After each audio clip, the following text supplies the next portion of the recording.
अपने अधिवास भूगोल के अंतर्गत, नगरीय भूगोल के अंतर्गत और विशेष करके जो आज अपन इस टॉपिक पर चर्चा करने वाले हैं, मानव अधिवास।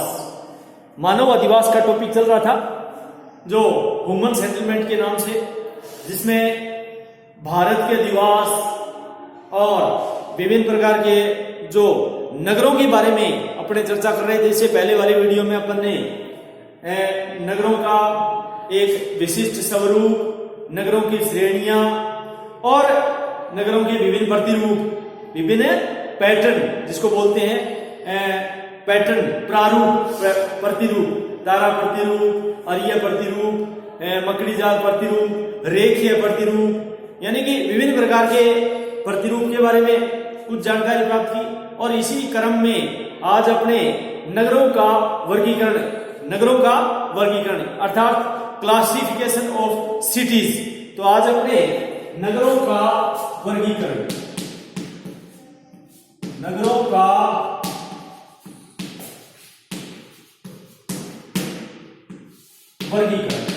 इसके बारे में अध्ययन करेंगे। यानी कि नगरों का वर्गीकरण अर्थात नगरों का उद्भव तथा विकास, कई प्राकृतिक तथा सामाजिक, सांस्कृतिक। कहने का मतलब है कि नगरों का उद्भव एवं विकास है कई प्राकृतिक, सांस्कृतिक और सामाजिक कारकों का ही परिणाम होता है। कहने का मतलब नगरों का जो उद्भव तथा विकास है वो कई प्राकृतिक, सामाजिक, सांस्कृतिक कारकों का परिणाम होता है। अतः नगरों का वर्गीकरण उसकी स्थिति, उसके व्यवसाय, जिसको बोलते हैं अपने कार्य इत्यादि के आधार पर अलग अलग भागों में किया जाता है। कहने का मतलब नगरों का जो वर्गीकरण है वो कई भागों में किया जाता है, जैसे उनकी स्थिति, उनके व्यवसाय, उनके कार्य आदि के आधार मान करके और अलग अलग भागों में इनका वर्गीकरण किया जाता है। तो पहला आता है नगरों के वर्गीकरण में स्थिति के आधार पर नगरों का वर्गीकरण, यानी कि फर्स्ट आता है स्थिति यानी लोकेशन। स्थिति के आधार पर नगरों का वर्गीकरण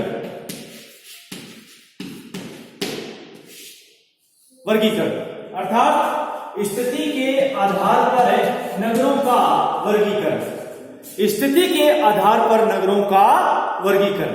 अब जैसे स्थिति का मतलब ये हुआ कि लोकेशन, जैसे धरातल की बनावट है, तो इसमें जैसे कोई नदी है और उस नदी के किनारे किनारे है तो उसके नदी तटीय कह दिया। कोई झील है तो झील तटीय कह दिया। कोई बंदरगाह है, तट के रूप में बंदरगाह के द्वारा विकसित हुआ तो उसको बंदरगाह है के रूप में विकसित नगर कह दिया। कोई मैदानी भाग में स्थित नगर है तो उसको मैदानी भाग में स्थित मैदानी नगर कह दिया। कोई पठारी भाग में है तो उसको पठारी नगर कह दिया। कोई पर्वत नगर है, पर्वत के ऊपर पहाड़ी क्षेत्रों में है तो उसको पर्वतीय नगर कह दिया। इस प्रकार से कोई थोड़ा सा ढलान में है, पर्वत के ढलान में, तो पर्वतीय नगर हो गया, वो पर्वत नगर हो गया। कहने का मतलब जो पर्वत एवं पठारी क्षेत्रों में जो निकलने वाले जो झरने हैं, जो नदियां हैं, उनके जो आसपास जो नगरों का विकास हुआ उसको पर्वतीय नगर कह दिया। इस प्रकार से मरु उद्यान नगर, ये थोड़े स्थिति के आधार पर नगरों का वर्गीकरण है। तो पहला लोकेशन, स्थिति, जहां जैसी लोकेशन, जहां जैसी धरातल की बनावट, उसके आधार पर नगरों का विकसित होना, स्थिति के आधार पर वर्गीकरण। इसमें आता है जैसे नदी तटीय नगर। पहला आता है जिसमें अपने रिवर साइड सिटीज बोलते हैं। रिवर साइड सिटीज अर्थात नदी तटीय नगर। रिवर साइड सिटीज अर्थात नदी तटीय नगर। अब नदी तटीय नगर जैसे विभिन्न नदियों के तट पर स्थित, विभिन्न नदियों के तट पर स्थित नगरों को नदी तटीय नगर कहा जाता है। अब ऐसे नगरों की यदि उदाहरण लें तो जैसे हरिद्वार है, गंगा नदी के तट पर है, कानपुर है, वाराणसी है, इलाहाबाद है, अपने पटना है, ये सारे क्या है, ये गंगा नदी के तट पर है। तो हरिद्वार, कानपुर, ये जितने भी नगर हैं, वाराणसी है, इलाहाबाद है, अपने पटना है, हावड़ा कोलकाता नदी में, कोलकाता हावड़ा नदी के किनारे पर कोलकाता और हावड़ा के जो ब्रिज है एक सबसे लंबा चौड़ा, तो हावड़ा शहर है और हावड़ा नदी भी है। तो ये सभी नगर गंगा नदी पर, जो दिल्ली है वो फॉर एग्जाम्पल आता है यमुना नदी, दिल्ली, आगरा, ये यमुना नदी के किनारे से है। तो ये सभी नगर क्या है, ये नदी तटीय नगर कहलाते हैं। जैसे दिल्ली, आगरा, कानपुर, पटना, हरिद्वार, ये वाराणसी, इलाहाबाद, ये सारे हावड़ा, ये सब नदी तटीय नगरों के उदाहरण हैं और ये नगर है नदी तट पर बसे हुए हैं। इसी में झील तटीय नगर दूसरा जो स्थिति के अनुसार आता है, झील तटीय, कोई झील के चारों ओर नगर का जो झील के किनारे पर बसा हो। अब झील जैसे विश्व में विभिन्न झीलों के तट पर स्थित नगर झील तटीय नगर के रूप में विकसित जो नगर है वो कुछ जैसे जिसको बोलते हैं अपने महान झीलवर्ती क्षेत्र, महान झीलवर्ती क्षेत्र है यूएसए में, संयुक्त राज्य और कनाडा के बॉर्डर पर महान झीलें, 5 झीलों का समूह है, ईरी है, ओंटेरियो है, मिशिगन है, आपका ये हुरन झील है, सुपीरियर है, ये 5 झीलों का जो समूह है, इसमें शिकागो जो अपने शिकागो जो शहर है, शिकागो जो नगर है, वो नगर बफेलो है, डेट्रॉइट है, ये झील तटीय नगर और झीलों के किनारे पर बसे हैं। तो इस प्रकार से कुछ झील तटीय नगर होते हैं। इसके अलावा बंदरगाह के रूप में जो विकसित नगर होते हैं, जैसे उसको पोर्ट सिटीज कहते हैं, पोर्ट सिटीज, जैसे बंदरगाह के रूप में विकसित नगर। अब इसमें समुद्र तट पर, पोर्ट सिटीज का मतलब समुद्र तट पर स्थित जो नगर होते हैं उसको कहते हैं अपने बंदरगाह, वो समुद्र जिसको बोलते हैं बंदरगाह के रूप में विकसित नगर। समुद्र तट पर जलयानों के रुकने तथा माल को लादने उतारने के रूप में विकसित नगर बंदरगाह नगर कहलाते हैं। जो बंदरगाह होते हैं उसको बंदरगाह कहते हैं। कहने का मतलब है बंदरगाह क्या है, समुद्र तट पर जलमार्गों के रुकने तथा माल को लादने उतारने के रूप में विकसित जो नगर होता है उस नगर को बंदरगाह कहते हैं। अब इसमें वो उदाहरण लें तो मुंबई है, कोलकाता है, चेन्नई है, ये सब क्या है, ये बंदरगाह के रूप में विकसित नगर हैं। इसके बाद में मैदानी भाग में स्थित जो कहलाते हैं वो मैदानी नगर कहलाते हैं। मैदानी भाग में स्थित मैदानी नगर कहलाते हैं। इसको जैसे city of plains, city of a plain, cities of a plain, यानी मैदानी नगर, नदियों द्वारा निर्मित समप्राय मैदान, नदियों द्वारा निर्मित समप्राय मैदान में जो विकसित नगर होते हैं उन नगरों को मैदानी नगर कहलाते हैं। जैसे जयपुर है, लुधियाना है, मेरठ है, आपका को अपने जैसे मैदानों में बसे हुए नगर है, विशेष करके लखनऊ है, ये जो सारे नगर क्या है, मैदानी नगर कहलाती हैं। जैसे 2-4 नगरों के उदाहरण देने पड़ते हैं अपने को, मैदानी भाग में स्थित मैदानी नगर है तो जयपुर का दे दो, लुधियाना का दे दो, मेरठ का दे दो, ये सब नगर मैदानी भागों में ही विकसित हुए हैं, तो इसको मैदानी नगर के रूप में जाना जाता है। कुछ होते हैं प्लेटू सिटीज, यानी पठारी नगर, स्थिति के आधार पर यदि नगरों का वर्गीकरण देखा जाए तो पर्वतपदीय नगर और पठारी नगर ये दो हैं। यानी कि एक तो पर्वतपदीय होता है और एक पठारी नगर होता है।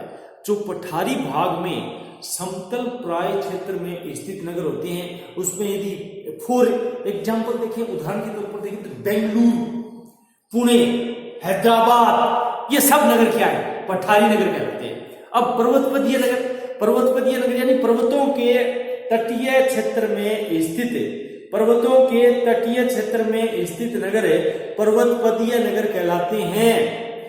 इसके एक ओर तो पर्वत श्रृंखला होती है तथा दूसरी ओर नगर फैला होता है। जैसे होशियारपुर है, पंजाब में होशियारपुर नगर है, चंडीगढ़ है, ये पीलीभीत है, होशियारपुर, चंडीगढ़, पीलीभीत, ये सब क्या है? पर्वतपदीय नगर के रूप में बसे हुए हैं, पर्वतपदीय नगर के नाम से जाने जाते हैं। ये सब पर्वतपदीय नगर कहलाते हैं।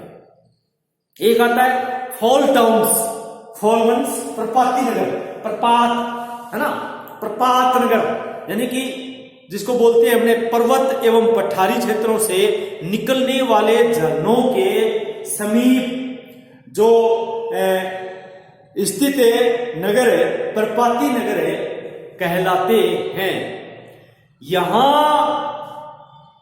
जल विद्युत उत्पादन की प्रमुख सुविधा पाई जाती है। कहने का मतलब है कि जहां पर पर्वतीय एवं पठारी क्षेत्रों से निकलने वाले झरनों के समीप स्थित कोई नगर बसता है या नगर प्रभावी होता है या कोई नगर है उसको प्रपाती नगर कहेंगे, और यहां पर जल विद्युत उत्पादन की प्रमुख सुविधा पाई जाती है। अब एक है मरु उद्यान नगर, है ना, जो मरु उद्यान नगर यानी कि ओयासिस बोलते हैं इसको, ओयासिस सिटीज, मरु उद्यान। अब ये मरु उद्यान क्या है? जैसे मरु उद्यान नगर क्या है? मरु उद्यान का मतलब है कि विस्तृत रेगिस्तानी क्षेत्रों में जहां जल युक्त मरु उद्यान पाए जाते हैं। विस्तृत रेगिस्तानी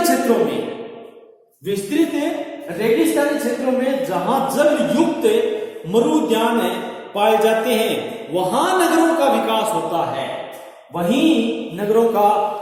हो जाता है। इन्हें मरु उद्यान नगर कहते हैं। थार रेगिस्तान में, जैसे थार का रेगिस्तान है उसमें बीकानेर है, जैसलमेर है, थार के रेगिस्तान में बीकानेर, जैसलमेर, बाड़मेर आदि मरु उद्यान नगर कहलाते हैं। ये तो थे स्थिति के आधार पर नगरों का वर्गीकरण, अर्थात है location, classification of cities according to location. स्थिति के आधार पर, उच्चावच के आधार पर, जिसको बोलते हैं अपने धरातल की बनावट के आधार पर नगरों का वर्गीकरण, जिसमें तटीय नगर यानी तटीय नगर में नदी तटीय, झील तटीय, बंदरगाह के रूप में, और इसके अलावा मैदानी भाग में मैदानी नगर, पठारी नगर, पर्वतपदीय नगर, प्रपात नगर और मरु उद्यान नगर। अब ये हो गए जैसे स्थिति के अनुसार मरु उद्यान, प्रपात, पर्वतपदीय, पठारी, मैदानी, बंदरगाह है, झील और नदी तटीय, ये सब नगर क्या है? ये स्थिति के अनुसार।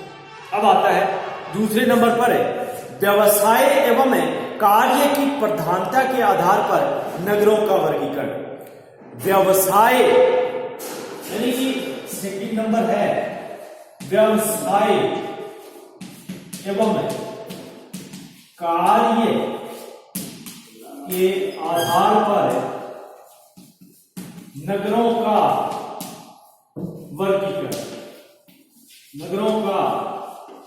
वर्गीकरण, यानी कि व्यवसाय, ऑक्यूपेशन एंड वर्क, यानी व्यवसाय एवं कार्य के आधार पर नगरों का वर्गीकरण। व्यवसाय एवं कार्य की जो प्रधानता है, व्यवसाय एवं कार्य की प्रधानता है, उसके आधार पर नगरों का वर्गीकरण, अर्थात classification of the CTs on the basis of A occupation, यानी कि कार्य की प्रधानता के आधार पर जो नगरों का व्यवसाय की प्रधानता के आधार पर नगरों का वर्गीकरण, यानी इसमें ये सबसे इंपॉर्टेंट है क्योंकि इसमें आता है इंडस्ट्रियल, यानी जितने भी उद्योग धंधे हैं, इंडस्ट्रियल जितने भी हैं, तो जितने भी औद्योगिक स्थान है तो उनको औद्योगिक नगर कहा जाता है। विश्व के जिन नगरों का उद्भव, विकास तथा अस्तित्व विभिन्न वस्तु निर्माण तथा औद्योगिक प्रक्रियाओं पर आधारित होता है, उन्हें औद्योगिक नगर कहा जाता है। कहने का मतलब है कि औद्योगिक नगर क्या होता है? विश्व के जिन नगरों का उद्भव तथा विकास एवं अस्तित्व विभिन्न वस्तु निर्माण व औद्योगिक प्रक्रियाओं पर आधारित होता है, उन्हें औद्योगिक नगर कहा जाता है। औद्योगिक नगर की अधिकतम जनसंख्या जो है वो विभिन्न उद्योगों में क्रियाशील रहती है तथा विभिन्न उपभोक्त वस्तुओं का निर्माण ही इन नगरों का प्रमुख कार्य होता है। इसमें फॉर एग्जाम्पल मुंबई सूती वस्त्र उद्योग है, बेंगलुरु है, अहमदाबाद है, ये सब सूती वस्त्र उद्योग है ना। तो ये सारे अहमदाबाद, जैसे मुंबई, अहमदाबाद, ये सारे औद्योगिक नगर कहलाते हैं। इस प्रकार से अगला है, जैसे इसी में व्यवसायिक कार्यों की प्रधानता के आधार पर देखें तो दूसरा आता है अपने व्यापारिक नगर, कॉमर्शियल बोलते हैं इसको, व्यापारिक नगर। ये क्या है? व्यापार की दृष्टि से होते हैं, कुछ उद्देश्य की दृष्टि से, जो विभिन्न व्यापारिक तथा वाणिज्यिक वस्तुओं के थोक तथा फुटकर व्यापार की दृष्टि से विकसित नगर व्यापारिक नगर कहलाते हैं। यानी कि थोक और खुदरा व्यापार, जिसको अपने साधारण भाषा में बोलते हैं, थोक तथा फुटकर व्यापार की दृष्टि से विकसित नगर व्यापारिक नगर कहलाते हैं। व्यापारिक नगरों में परिवहन के साधनों का सतत विकास, व्यापारिक नगरों में परिवहन के साधनों का सतत विकास, विभिन्न वस्तुओं के आदान प्रदान हेतु बड़ी मंडियां पाई जाती हैं। यानी कहने का मतलब है कि व्यापारिक नगरों में परिवहन के साधनों का सतत विकास और विभिन्न वस्तुओं के आदान प्रदान हेतु बड़ी मंडियां पाई जाती हैं। जैसे मुंबई, कोलकाता आदि नगरों का विकास व्यापारिक आदान प्रदान के कारण ही हुआ है। इसके जो मुंबई, कोलकाता नगर का विकास है वो व्यापारिक आदान प्रदान के कारण ही विकसित हुआ है। तो ये आते हैं व्यापारिक नगर। इसके बाद में आता है परिवहन नगर, ट्रांसपोर्ट सिटीज, यानी विभिन्न परिवहन मार्गों के मिलन बिंदु पर या यातायात मार्ग पर विकसित नगर परिवहन नगर कहलाते हैं। अधिकतर परिवहन जो नगर है वो स्थानीय यातायात मार्गों के मिलन बिंदु पर एक यातायात मार्ग के रूप में विकसित होते हैं और एक दूसरे के जो बिंदु से शुरू होकर के विकसित होते हैं, जिसमें एग्जाम्पल के तौर पर नई दिल्ली, बेंगलुरु, चेन्नई, विशाखापट्टनम, ये क्या है? ये सब जो नगर है उनका विकास परिवहन मार्गों के कारण ही या परिवहन व्यवस्था के कारण ही इसका विकास हुआ है। इसके बाद में आता है एडमिनिस्ट्रेटिव सिटीज। अगली जो व्यवसाय कार्यों की प्रधानता के आधार पर जो नगरों का वर्गीकरण है उसमें एडमिनिस्ट्रेटिव अर्थात प्रशासनिक, यानी कि प्रशासकीय नगर कहलाते हैं ये सारे प्रशासकीय नगर। अब ये कौन से? अब प्रशासकीय नगर किसको कहेंगे?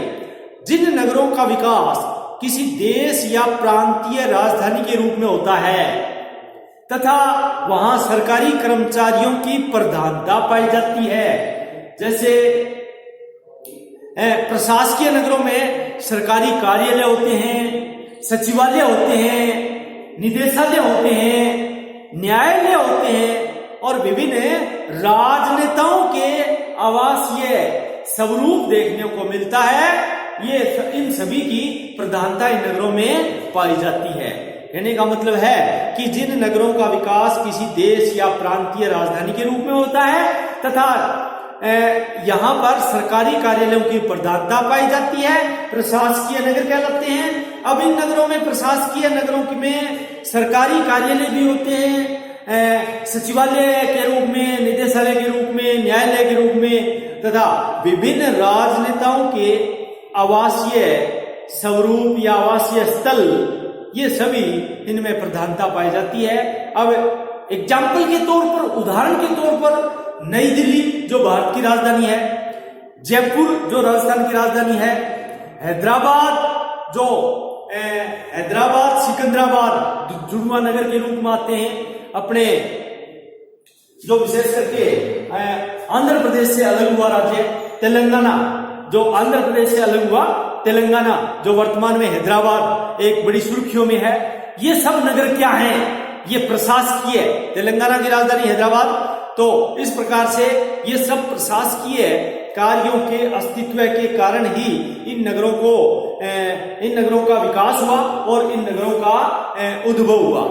इसके बाद में आता है जो अपने बोलते हैं मीनिंग सिटीज, यानी खनन, जो मिनरल यानी खनिज, खान खोद करके खनन द्वारा जो खनिज प्राप्त करते हैं, तो उसको कुछ नगर खनन नगर कहलाते हैं। और विश्व में जिन नगरों का विकास किसी खनिज पदार्थ के प्राप्ति के पास ही हो जाता है, उस नगर को खनन नगर कहा जाता है। खनन कार्यों से संबंधित कारखाने भी यहाँ लगते हैं तथा मजदूरों की जो आवासीय बस्तियों की प्रधानता भी यहीं पाई जाती है, जिसमें जैसे विभिन्न प्रकार के खनन का कार्यों से संबंधित कारखाने और मजदूरों की आवासीय बस्तियां, इन नगरों की प्रमुख विशेषता पाई जाती है। खनन नगर यदि देखें, भारत में यदि उदाहरण देखें तो रानीगंज, झरिया, बोकारो, अब ये क्या है? ये यहां पर कोयला मिलता है, शक्ति का संसाधन है। रानीगंज में झरिया की खान है, बोकारो, झरिया, ये सब क्या है? बोकारो सभी ये यहाँ पर कोयले की प्राप्ति होती है। कोयले के साथ साथ में अन्य खनिज भी प्राप्ति होती है। कोयला यहाँ पर प्रधान खनिज है। तो ये सब क्या है? इन नगरों का विकास है खनिजों के मिलने के कारण ही हुआ है। इसके बाद में मिलिट्री सिटीज, यानी कि सैन्य नगर, कुछ नगर सैन्य नगर कहलाते हैं, सैनिक छावनी के रूप में, जैसे अंबाला, मेरठ, जोधपुर, ये सूरत, दिल्ली कैंट, ये क्या है? ये मिलिट्री सिटीज है। यानी कि जिन नगरों का विकास सुरक्षा की दृष्टि से छावनी के रूप में किया जाता है, ये सैनिक नगर कहलाते हैं। ये नगर सैनिक कार्यों के लिए बनाए जाते हैं और जिसमें पोर्ट ब्लेयर, अंबाला, मेरठ, जोधपुर, अपने चक्राता, सूरत, दिल्ली कैंट आदि नगरों का विकास सुरक्षा तथा सैनिक कार्यों के लिए किया गया है। अब आते हैं कुछ मत्स्य केंद्र, यानी जो फिशिंग सेंटर्स होते हैं, जिसमें मछली का व्यवसाय होता है। तो मछली व्यवसाय की दृष्टि से समुद्र तटीय भागों में स्थित नगर मत्स्य नगर कहलाते हैं। अब जैसे मंगलोर है, मैंगलोर बोलते हैं उसको, तूतीकोरन है, ये सारे बंदरगाह जितने भी हैं जहां पर तूतीकोरन और अपने मैंगलोर, ये सारे क्या है? मत्स्य नगर कहलाते हैं। कुछ रिलीजन सिटीज होते हैं, धार्मिक नगर, जिसको किसी धार्मिक रूप में, चाहे वो मस्जिद हो, जिसको मस्जिद स्थल, गुरुद्वारा हो, गिरजाघर हो, मंदिर, मस्जिद, मठ, कोई भी, यानी कि धार्मिक नगर, जिन नगरों का विकास किसी धार्मिक मस्जिद स्थल, मंदिर, गुरुद्वारा, गिरजाघर आदि की स्थिति के कारण होता है और धार्मिक क्रियाओं की प्रधानता पाई जाती है। इसमें जैसे उदाहरण ले तो प्रयाग, काशी, मथुरा, हरिद्वार आदि नगरों का विकास धार्मिक नगरों के रूप में हुआ है। इसी क्रम में एक जैसे कुछ नगर पर्यटन नगर होते हैं, जैसे स्वास्थ्य तथा पर्यटन नगर, health and tourism cities, health and tourism city, यानी कि अति उष्ण क्षेत्रों में पर्वतीय भागों पर स्थित या शीतल क्षेत्र, बहुत अति शीत क्षेत्र होते हैं, ठंडे प्रदेश, और अति उष्ण होते हैं, और अति उच्च प्रदेश जिसको पर्वतीय प्रदेश कहते हैं। कहने का मतलब अति उष्ण, अति उच्च, अति शीत, और ये जो सागर तटीय सम जलवायु में स्थित जो नगर होते हैं उनका विकास स्वास्थ्य की दृष्टि से उत्तम जलवायु पाए जाने के कारण ही हुआ है।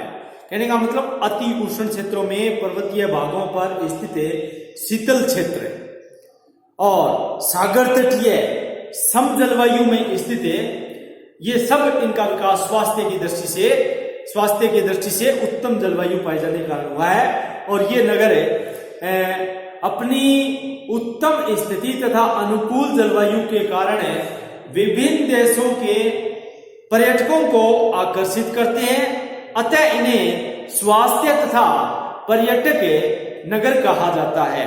भारत में जैसे शिमला, डलहौजी, दार्जिलिंग, मसूरी, नैनीताल, ये नगर क्या है? ये पर्यटक नगर है सारे के सारे।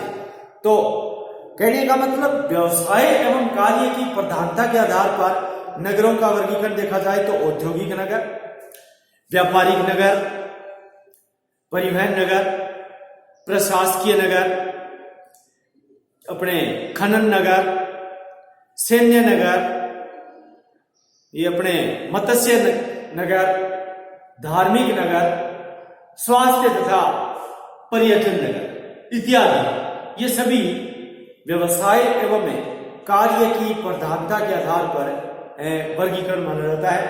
ये तो था नगरों का वर्गीकरण।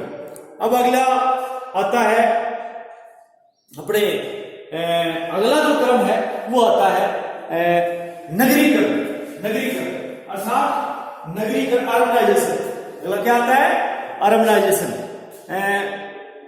भारत में नगरीकरण का इतिहास काफी लंबा रहा है, क्योंकि प्रारंभ से ही देश में कृषि का निर्वहन, प्रारंभ से ही या शुरू से ही देश में कृषि का निर्वाहक स्वरूप रहा है। कहने का मतलब है कि अर्बनाइजेशन एक ऐसी प्रक्रिया है जो गांव से नगरों में तब्दील हो रही है, गांव से नगरों में जो जनसंख्या स्थापित हो रही है, गांव से उठ करके नगरों में, चाहे वो रोजगार की दृष्टि से, चाहे वो शिक्षा की दृष्टि से, हायर एजुकेशन, चिकित्सा, स्वास्थ्य, कुछ भी हो सकता है, कुल मिलाकर के अप्रचलित कार्यों को छोड़ करके और एक जो उद्योग धंधे, विभिन्न प्रकार के उद्योग धंधे, वृहद उद्योगों में संलग्न जनसंख्या, सब जो नगरों में संलग्न जनसंख्या है वो बढ़ता हुआ जो एक आज की जो गंभीर समस्या है, आज की एक समस्या औद्योगिकरण, नगरीकरण, जनसंख्या में तीव्र गति से बढ़ती हुई जनसंख्या, इस प्रकार से नगरीकरण एक गंभीर समस्या है। और भारत में एक नगरीकरण की जो प्रवृत्ति मोटे रूप से देखा जाए तो भारत में नगरीकरण का इतिहास एक काफी लंबा इतिहास रहा है, क्योंकि प्रारंभ से ही देश में कृषि का निर्वहन स्वरूप रहा है तथा उद्योगों का जो एक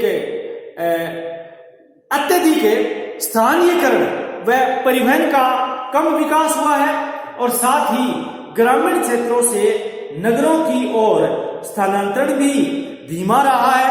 इस प्रकार से जो नगरीय जनसंख्या की जो प्रकृति है उसमें वृद्धि दर थोड़ी सी कम हुई थी। उसके बाद में सन 1901 से देश में कुल जो 1901 से एक में देश में कुल 1917 नगरीय स्थानों में कुल 258 करोड़ व्यक्ति निवास करते थे, और इसमें भी विशेष करके देश की जो तत्कालीन राजधानी है वो कोलकाता देश का सबसे बड़ा नगर माना जाता था। सबसे बड़ा नगर था, जिसकी जनसंख्या कितनी थी, कुल मिलाकर के यदि देखा जाए तो कोई यूं समझिएगा इसकी जनसंख्या कोई इतनी ज्यादा नहीं थी वर्तमान की दृष्टि से। और जनसंख्या का जो दूसरे और तीसरे जो बड़े नगर थे उसमें चेन्नई था, और चेन्नई का नाम आता है मुंबई और चेन्नई, दूसरे स्थान पर मुंबई और तीसरे स्थान पर चेन्नई, पहले स्थान पर कोलकाता। इस प्रकार से बड़े नगर 3 थे, कोलकाता, चेन्नई और मुंबई और चेन्नई। स्वतंत्रता प्राप्ति से पूर्व भी एक जो कोलकाता जो राजधानी थी, स्वतंत्रता प्राप्ति से पूर्व जो अधिकांश नगर है वो राजधानी, बंदरगाह है और ये औद्योगिक केंद्रों के रूप में विकसित हुए थे। और इस समय छोटे नगरों की प्रधानता थी, जिसका मुख्य केंद्र है जो मैदानी है हुगली घाटी, जो गुजरात, पश्चिमी महाराष्ट्र, ये सभी क्या थे, विशेष करके जो दक्षिण तटीय क्षेत्रों, मैदानी क्षेत्रों में थार का मरुस्थल, हिमालय, ये सारे नगर बसे हुए थे। इस प्रकार से नगरीकरण की प्रवृत्तियों को कुछ अपने अगले पार्ट में कुछ जो कालिक भागों में विभाजित करके इसको पढ़ेंगे। आज इतना ही, धन्यवाद।